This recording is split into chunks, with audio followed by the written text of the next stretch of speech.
नाही, महत्त्वाचा विषय म्हणजे ही जी पत्रिका कुणी छापली त्याच्यावर कारवाई झाली पाहिजे. कारण आज आपल्या सगळ्यांच्या नगरपालिकेचा लोगो वापरला गेलेला आहे. उद्या आमच्या सगळ्यांची लेटरपॅड छापली ही पत्रिका नाही असता पण विभागाकडून छापली गेलेली नाही. एखादी पत्रिका छापायची म्हणलं ना तर नगरपालिकेच्या लेटरपॅडवर संबंधित विभागाचा अधिकारी त्यांना पत्र देतो. फोनला बायाने दिलं त्यावेळेस शिव म्हणले तर आम्ही ऍक्शन घेऊ पण तरी घेतली ना. 6 मार्चला पण पत्र दिले आहे. दुसरं पण कागद देतो एक मिनिट या लागली कागद देतो. नगरपालिकेच्या नावावरती परत कुठला असा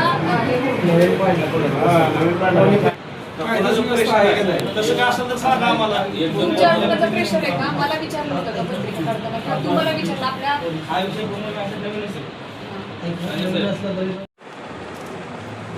आपण कोणा दाखल करणार नाही केस कर साहेब. साहेबचा आदेश शिवसाहेबांचा आदेश पाहिजे मला. आनंद झालेला असं करताय.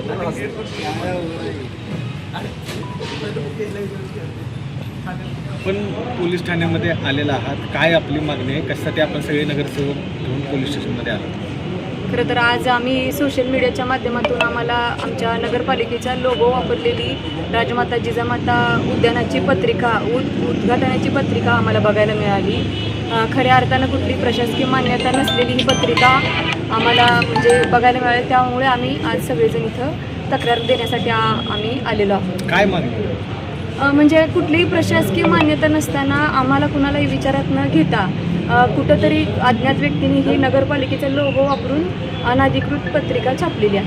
आता उपनगराध्यक्षांनी तिथं जाऊन जनतेला आवाहन केले की 5:30 वाजता उद्घाटन आहे, आपण सगळेजण या.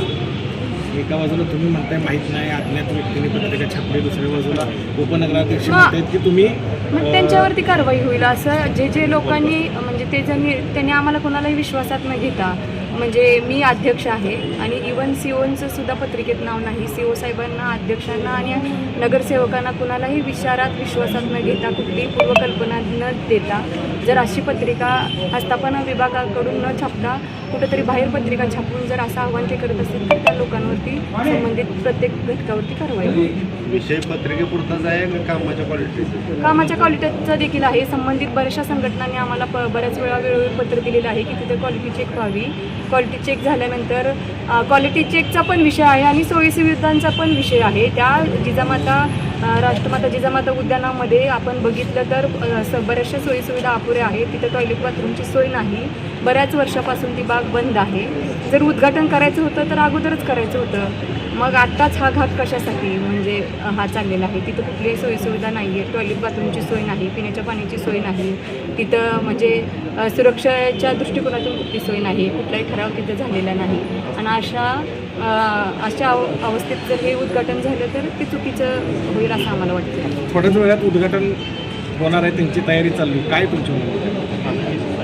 आताच पोलीस प्रशासनाने तिथं म्हणजे हे पाठवलेलं आहे की हे चुकीच्या दृष्टिकोनातून चाललेलं आहे आणि 2 कर्मचारी देखील त्यांनी पाठवलेले आहेत. योग्य ती कारवाई होईल. तुमचं मत काय आहे नेमकं? हे उद्घाटन कशासाठी काय म्हणतात? उद्घाटन कशासाठी थांबव? राजकीय श्रेयवाद आहे हा का? तिथं कामच झालेलं नाही पूर्ण.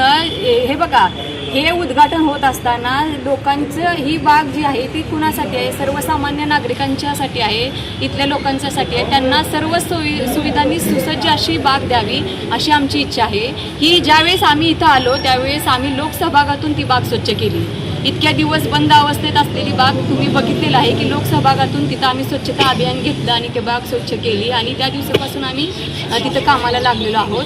आणि ही बाग चालू करत असताना एवढा मोठा निधी कुठं खर्च झाला त्याची क्वालिटी चेक होणं वारंवार विविध संघटनांचं मागणं आहे. ती क्वालिटी चेक होऊन त्या बागेत ज्या सोयीसुविधा अपुऱ्या आहेत त्या सुविधा पहिल्यांदा पूर्ण केल्या जावत आणि तिथं टॉयलेट बाथरूमची सोयीसुविधा नाही ती पूर्ण करून तिथल्या सगळ्या नागरिकांना आपल्या शहरामधल्या विश्वासात घेऊन त्याची रीतसर म्हणजे सगळ्या सोयीसुविधा पूर्ण करून लोकांना विश्वासात घेऊन योग्यरित्या त्याची जाहिरात होणं गरजेचं आहे. सगळ्यांना विश्वासात घेऊन तुमच्या माझ्यासारख्यांना सगळ्यांना आमंत्रण देऊनच मग बागेचं उद्घाटन होणं आवश्यक आहे.